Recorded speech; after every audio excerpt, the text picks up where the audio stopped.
Straight Shift with the Car Chick, the podcast that's all about cars, buying, selling, fixing, and driving, and sometimes running fast if you're the Car Chick. Now, here she is. Hey everyone, and welcome to the Straight Shift. We are into the third quarter of 2019. 2020 is right around the corner. I cannot believe we are through another decade. And the things that I am looking forward to the most are, of course, the final Star Wars movie coming out. I have a vacation coming up and just getting through the end of what has been a totally crazy year. But, the end of the year for me, like my November and December are kind of like March and April for accountants. So it gets really crazy with all the end of the year frantic car buying season. And we're starting to see, and we'll be seeing over the next, 3 or 4 months, 2020 models starting to hit lots. A few of them are already out there. And surprise, surprise, so many of these new and redesigned vehicles are SUVs. If you saw my video review of the auto show last year in Charlotte, it was all about the SUVs, and that is not going to change. And we're probably going to start seeing them stop making actual cars going forward, and it's going to be all about SUVs of every shape and size because people just like the slightly higher ride height. And we feel like we need more space, or even if we don't need more space, we want to have a little more flexibility in how we use that space. So, I have certainly seen a shift over the last few years with my clients. More and more and more of them are going to SUVs. And I think a lot of it is in self-defense because, when you're out on the road, everybody else is driving an SUV. So if you're not, you can't see squat. I drive Maggie, my little Mini Cooper, so I'm used to not being able to see things, but I just compensate by driving around everybody and getting ahead of them.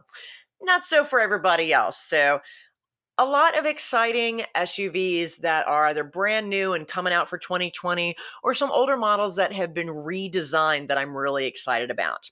Now, there are some that I'm not so excited about to the point where they're not even worth mentioning, and I'm not even going to talk about them today, but you can Google if you're interested. And then there are others where I'm kind of like, meh.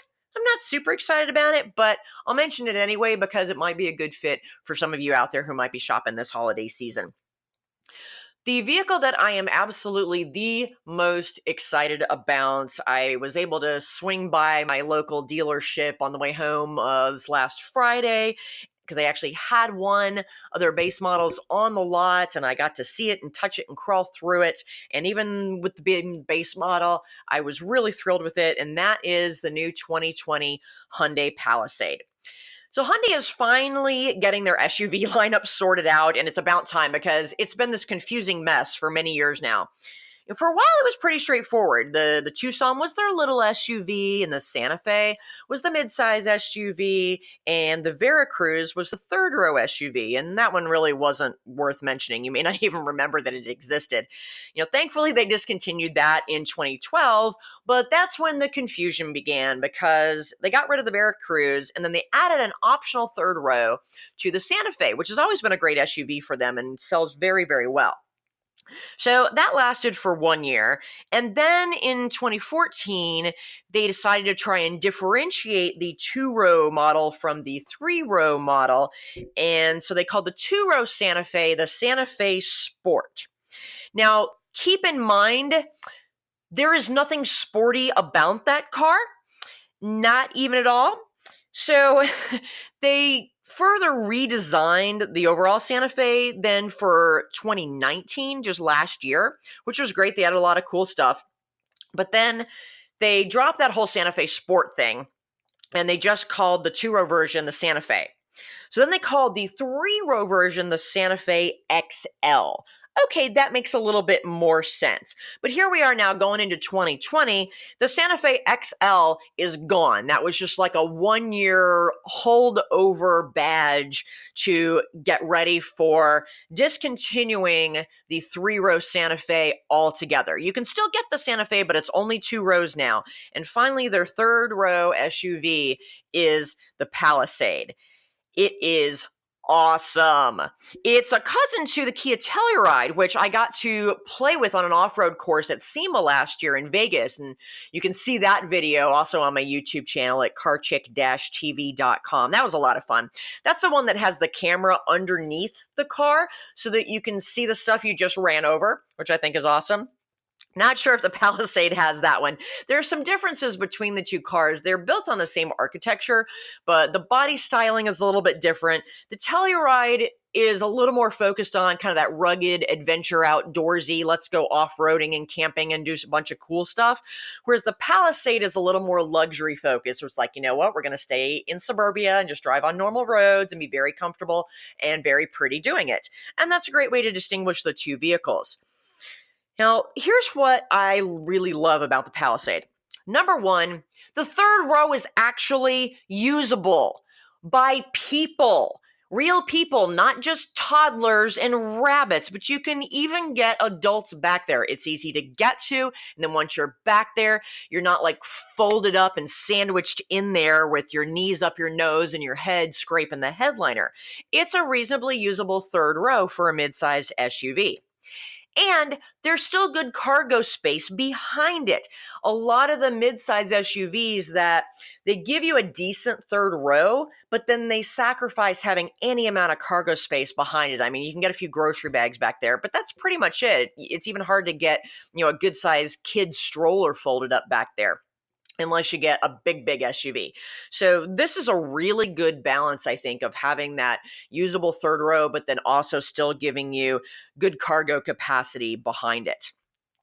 Now, it has a standard V6 engine that it has sufficient oomph so that you can, get that bigger vehicle out into traffic, merged onto the freeway without freaking out that you're like, come on, go, go, go. And yet it still gets decent gas mileage for that vehicle. It gets about 19 in the city, 26 on the highway, about 23 combined, which in that three-row midsize SUV category is pretty good. It's fairly average for that. So it's definitely, in the very acceptable range for a three-row SUV.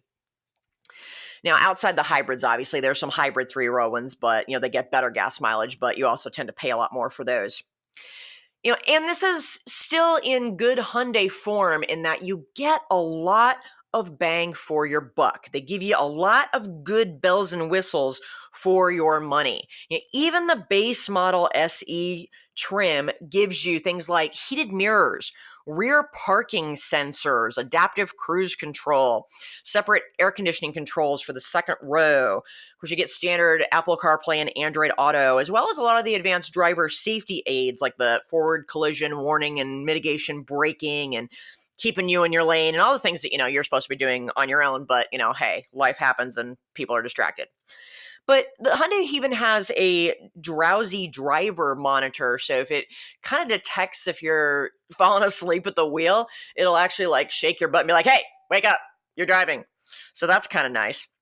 And it has a rear passenger reminder so that if you have a kid in the back seat, you don't forget when you're running into the store and leave the kid in the car, to suffer in the sun. So, it's funny that we need these things, but people are just so distracted that it's just better to be safe. So to have a base model vehicle like this, have that system is really nice. And you just don't normally see that, especially outside of the luxury brands.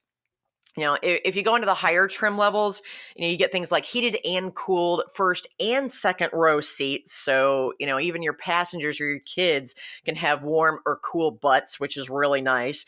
It has a power or even hands-free lift gate, 360-degree camera, an intercom system so that you can more easily yell at the kids in the back, heads-up display. These are the bells and whistles that you typically see on Audi, or Mercedes. This is really good stuff. And to top it all off, unlike a lot of the German brands, all this stuff is really easy to use on Hyundais. That's one of my favorite things about the Hyundai brand overall and about their luxury brand Genesis is all their user interfaces are really intuitive, and it doesn't take, a degree from MIT just to change the radio station like with BMW. It doesn't have 4 million buttons and switches like Mercedes does. It makes you feel like you're in the cockpit of an airplane versus a car. It's very intuitive. Whoever did their user design, yay, kudos to you. And, on top of that, it's been pretty reliable. It's, all these systems as they've been developed, because, they're computers. So they have bugs in them. That's just what computers do. They have bugs. But Hyundai has done a really good job with their testing, and they have relatively few bugs, unlike Honda. I'm looking at you and your faulty infotainment system that has you under a class action lawsuit. So, overall, you just get so much with Hyundais in general, and specifically with this Palisade. And of course, one of the main things you get with Hyundai is that 5-year, 60,000 mile full warranty and the 10-year, 100,000 powertrain. So, that never hurts. So if there are problems with that weird technology, your butt is at least covered under warranty for longer than most of their competitors who are at, 3 or 36,000 miles. So, with the Honda Pilot, unfortunately, being off of my recommended list because of their massive infotainment system issues, among other things right now. Honda, you're disappointing me. Step your game back up. I expect to be buying a lot of the Palisades, over the next year for my clients. What don't I like about the Palisade? You can't get one right now, at least not in the higher trim levels. There's a handful of the base models on lots, and believe me, if you don't need all the extra fancy stuff and the leather and the 360 cameras and all that stuff, there are some SE models out there, but the limited models, which is what most of my clients want right now, they're not out there. There's a 3-month wait list. The dealers are charging, $4,000 over MSRP, and they're getting it. And that happens sometimes in the car business when you have a highly anticipated model. It's gotten a lot of rave reviews, by JD Powers and Consumer Reports and Motor Trend and whatnot. And so there's a lot of hype around them. And in this case, the hype is well deserved. So, Hyundai's kind of been trickling out the production to try and kind of keep that hype up and keep that demand high so that the dealers can make a boatload of money on the ones that they're selling right now. But I'm looking forward to them getting production ramped up, them getting these models out there on the market so that, we can buy them and still buy them at a reasonable price and not have to wait to do so. So, if you're looking for a 3-row midsize SUV in 2020, the Palisade definitely needs to be on your list. Even if you have to pay top dollar for it, it's still a very well-priced vehicle and worth every penny. Now, another vehicle that Hyundai is coming out with, they're further expanding their SUV lineup because, as I said when I did the auto show review last year, all the automakers I think they've been reading Goldilocks and the Three Bears and making sure that they're spitting out SUVs in every possible shape and size to make sure that every single person on the planet, no matter what their lifestyle, can find one that is just right. And to do that, Hyundai's coming out with the 2020 Hyundai Venue. Seriously, I think they're going to run out of things to name these vehicles, but they're still managing. But this little 2-row Venue, it's going to be smaller than even the little baby Kona, which I reviewed at the auto show last year, and that I really like and have bought many of this year for my clients. This is a class that they call subcompact SUVs. I call them actually micro SUVs because they're even smaller than the subcompact ones. It's a tiny little car. And it's, for people who would normally buy, something like a Corolla, a small, economical, affordable, just basic car that gets really good gas mileage. But they want to sit up a little bit higher. They want to have a little more versatility in their cargo space and configuration. And that's why these micro SUVs, as I call them, are been starting to hit the market over the last year. So the little Venue, it's going to have just a little kind of putsy 1.6 liter 4-cylinder motor. It's, going to make 121 horsepower on a good day, but, it gets 32 miles per gallon combined. So, that's right up there with things like the Corolla. It's better than a lot of small cars. So you get the good gas mileage, you get to sit up a little bit higher. And when these things start hitting dealer lots, which is anticipated to be close to the end of this year, hopefully, they're going to be priced probably under $20,000. They haven't officially announced that, but, they're trying to compete with Toyota's, little funky CHR, the Nissan Kicks, the Ford EcoSport, which I'm not real fond of. Those little micro SUVs, that's kind of the price point where they're at. And I really think the Venue is going to blow the competition out of the water, as Hyundai has been doing as they've been releasing new vehicles over the last several years. the Koreans are smart. They really look at what the other manufacturers have done before them. They really look closely at Honda and Toyota and how do we make a good vehicle? How do we make a vehicle that people are going to like? They really take the best of every other manufacturer out there and combine it into one vehicle and do it well nowadays. And so that's one of the reasons that Hyundai has consistently been one of my favorite brands over the last couple of years. I'm going to take a quick break, and when we come back, we're going to talk about a few luxury vehicles, including an electric SUV that is coming out, as well as a couple of SUVs that are being redesigned for 2020 that should definitely be on your list. I'll be right back after this.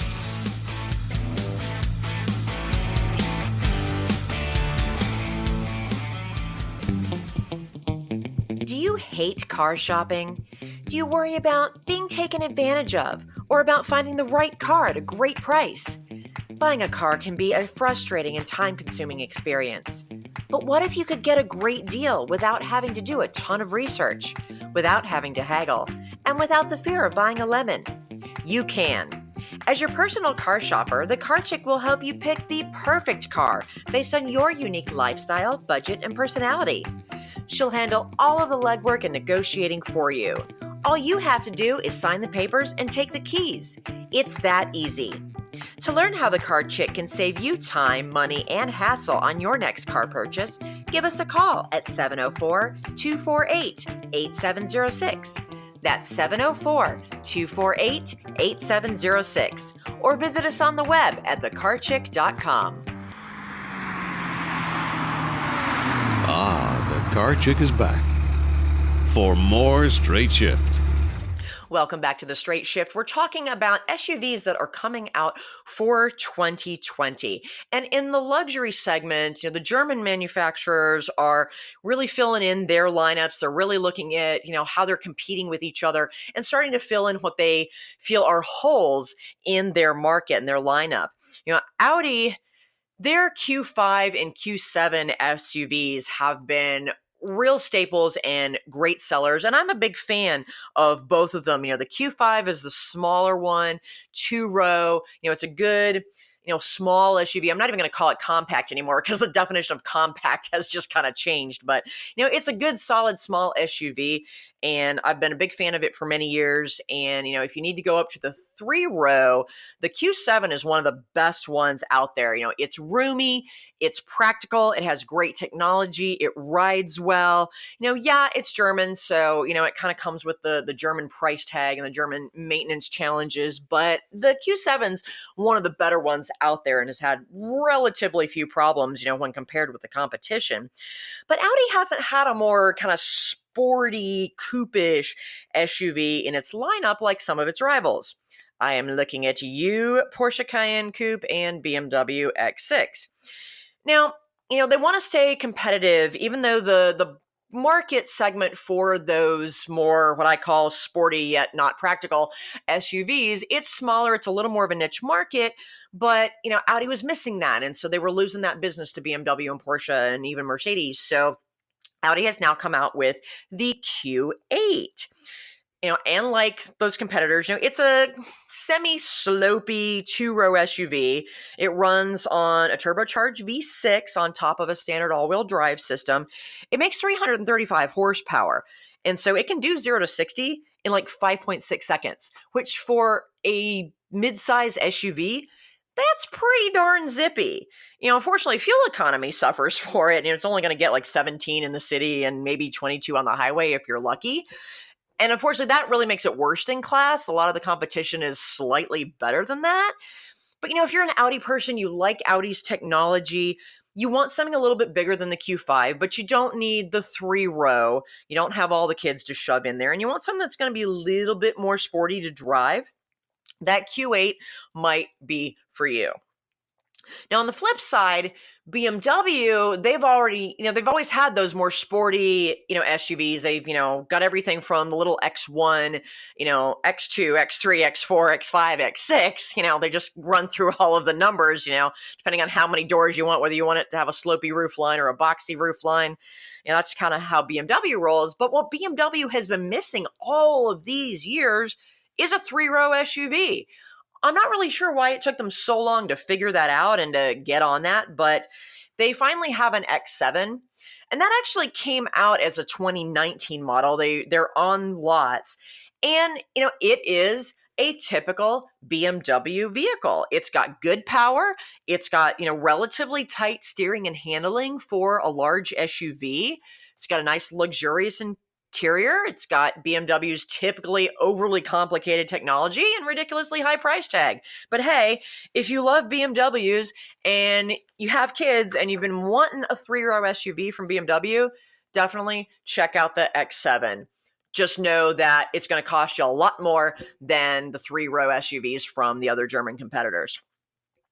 Now, one of the things that's exciting is that, the manufacturers are really starting to develop and push and get out to market their electric vehicle technology. Tesla and Elon Musk kind of threw down the gauntlet when Tesla came out, and they came out with the Model X SUV, which granted has more issues than I'm even going to try and cover.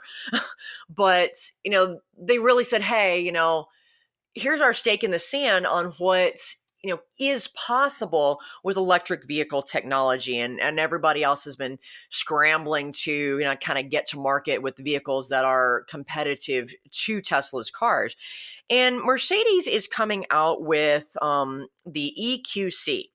This is part of what's going to be a full lineup from Mercedes, what they call Mercedes Electric Intelligence. Because you can't spell the word intelligence without the letter Q for some strange reason. So that's what they're calling them. It's going to be the Mercedes EQ line. And this EQC is the first SUV in that lineup. What makes this vehicle really interesting is it doesn't just have one electric motor, it's got two because, German over-engineering.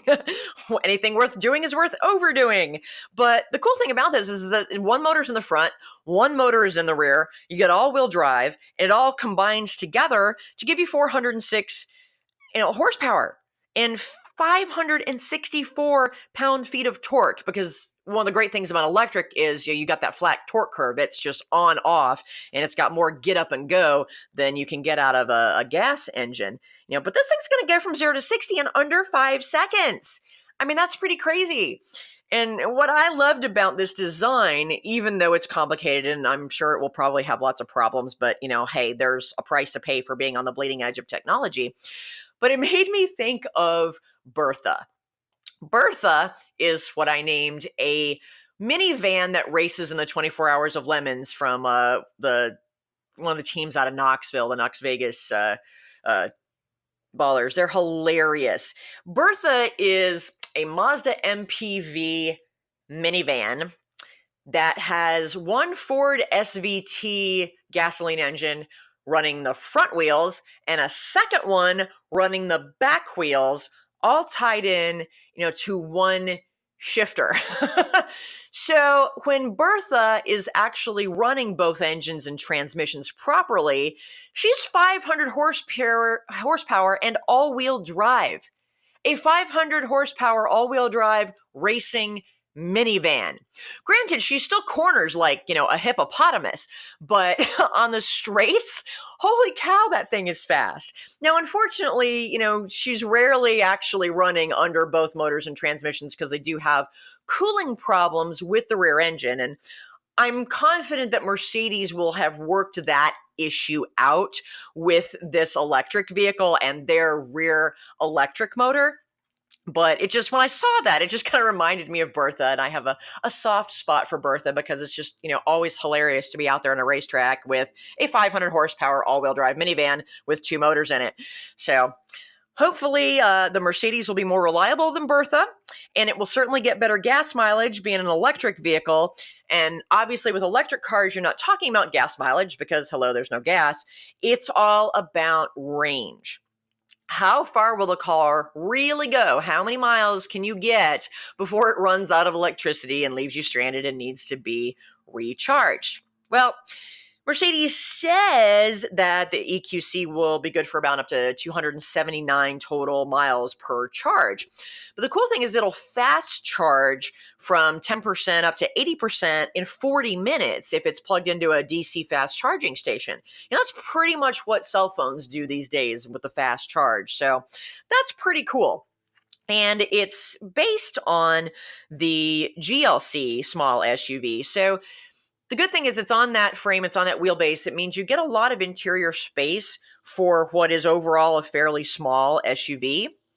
And the styling direction is going to be a little bit different than your traditional Mercedes because, electric vehicles just have to be a little bit funky and futuristic.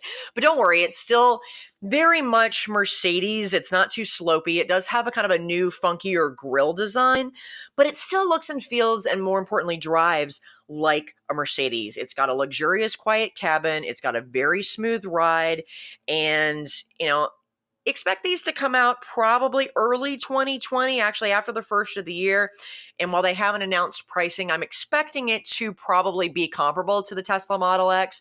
So in other words, if you want one of these, be prepared to fork out, over $80,000 for it. But hey, it should be pretty cool. There are also some redesigned SUVs that are coming out for the 2020 model year that are very welcomed and in some cases way overdue and finally solve some big gaps in the manufacturer's lineup. The one I'm most excited about, obviously, is the 2020 Toyota Highlander.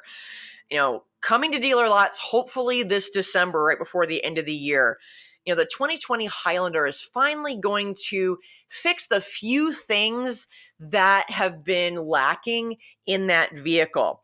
It's going to feature the same 295 horsepower V6 engine, but now that's going to be standard at all the trim levels.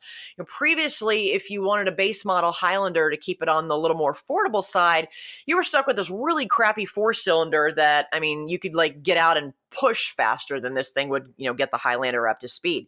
No more. Standard V6. Still gets decent fuel economy for its class, because that V6 motor actually has the power to pull it, but it's going to have some things that Toyota has been missing. It's still going to be the same old, hopefully reliable Highlander that we've loved since its debut 20 years ago. But the 4th generation model gives us some much needed improvements.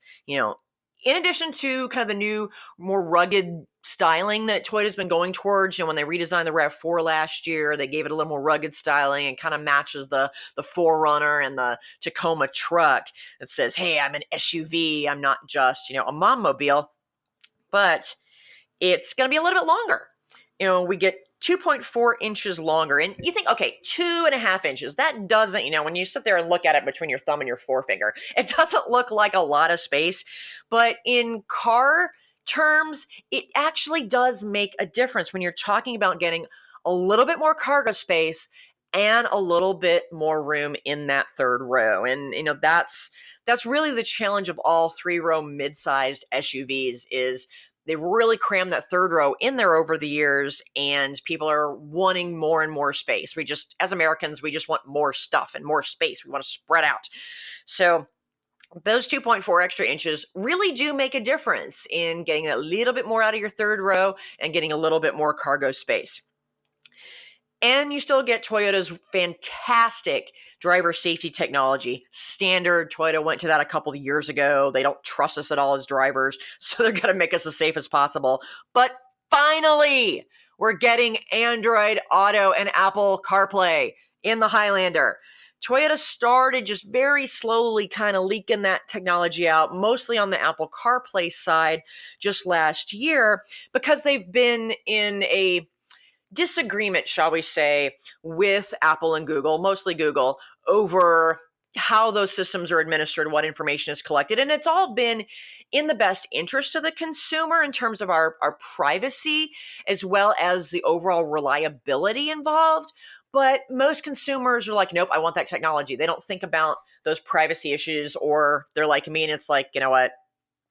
We don't have any privacy anymore. I'm over it. I would just rather have the convenience of the technology. So we're finally getting those technologies in the Highlander, and that's going to really bring it back to being competitive with the rest of the segment. I think Toyota's lost a lot of market share, and that's not based on me actually looking at their numbers, but just for me personally, the last couple of years, I have not bought nearly as many Toyotas as I used to, and it's been because my clients have been wanting that technology, the smartphone integration, and Toyota's has sucked until now. So I'm really hoping that the new interface and integrating CarPlay and Android Auto is going to bring that back up to where the rest of the market is and make them competitive again.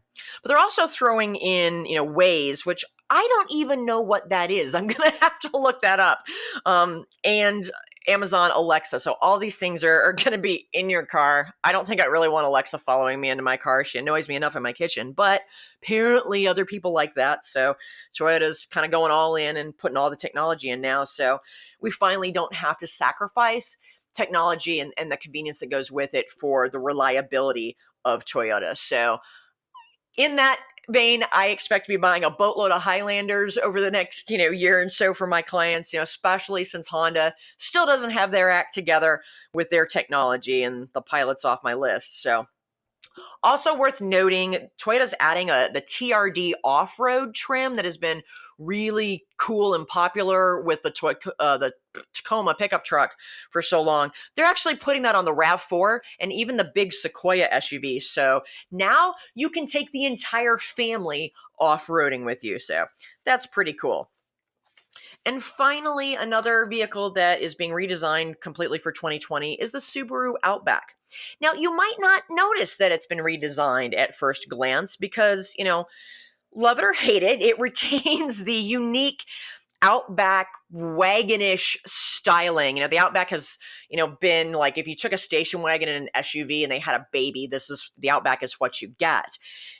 The Outback is kind of an niche vehicle. The people that love it because you get a boatload of cargo space.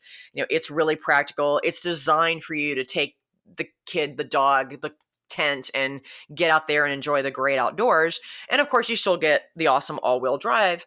But now you can get either the regular 4-cylinder, which I still think is a little underpowered, but instead of the V6 version, it's now a turbo 4-cylinder, which still gives you the power but better gas mileage. And they've paired both of those with a much smoother CVT transmission. So it's not going to have that slightly rough, jerky shifting that we kind of had to put up with on the Outback before. And they've taken their fantastic eyesight technology, and it's now standard on everything, so you're going to have those safety aids. And the Outback is getting the new driver focus system that Subaru debuted on the new Forester last year. That's the system that acts like your mom in the car and watches where your face is looking, and it determines if you're keeping your eyes on the road or not, and if you're not, it yells at you. So, that's their mom system that I call it. But they've also upped their game in the interior overall. They've taken a lot of the styling points that they put into the new Ascent 3-row SUV that they came out with last year, which I also still love. And the interior materials are now nicer in the Outback, especially at the top trim levels. I mean, it's getting borderline swanky even, so that you can go off-roading and camping in style. And they've got a redesigned infotainment system. It's more responsive, it's faster, it's easier to use. It's starting to remind me a lot more of Hyundai's. But you can even select whether you prefer to use the infotainment screen, touchscreen controls, or if you want to use the physical knobs and buttons that are in the car to do certain functions. So it gives you that flexibility, because a lot of times, if you're driving and you just want to turn something on or off or change something, it's a lot easier just to reach for the knob or the button that you're used to. You know where it is. You can just reach for it and touch it, and boom, one touch, and the change that you want is made, versus having to navigate through menus, because that's not safe to do while you're driving, and it's a pain in the butt. So, that's one of the things that Hyundai does extremely well. Subaru's now implementing that as well. So, this is the same good, reliable Subaru Outback that we've always had. It's just even better. And the good news is they're already on the ground. They've already started coming out. Subaru switches over production really in August, September. So the 2020 Outbacks should already be available should you want to purchase one. So I hope this has been helpful to give you an idea of just some of the SUVs that are coming out for 2020. There's more, but these are the ones that I anticipate buying a lot of, that are going to be good fits for my clients, and that I feel comfortable recommending from a quality standpoint for the most part. So, if you're in the market for an SUV or any other type of vehicle going into the end of the year, you don't want to deal with all the hassle, of the end of the year car shopping, while you're also dealing with the end of the year craziness with the holidays and everything else. Feel free to reach out to me at thecarchick.com and find out how I can take all that pain in the butt factor off of your plate and get you a great deal. Folks, Drive safely. Until next time, I'm out of here. The Straight Shift podcast is copyright Leanne Shattuck, the Car Chick, 2017. All views expressed by guest and or co-hosts are those of the guest and or co-hosts, and not necessarily those of Leanne Shattuck or the Car Chick.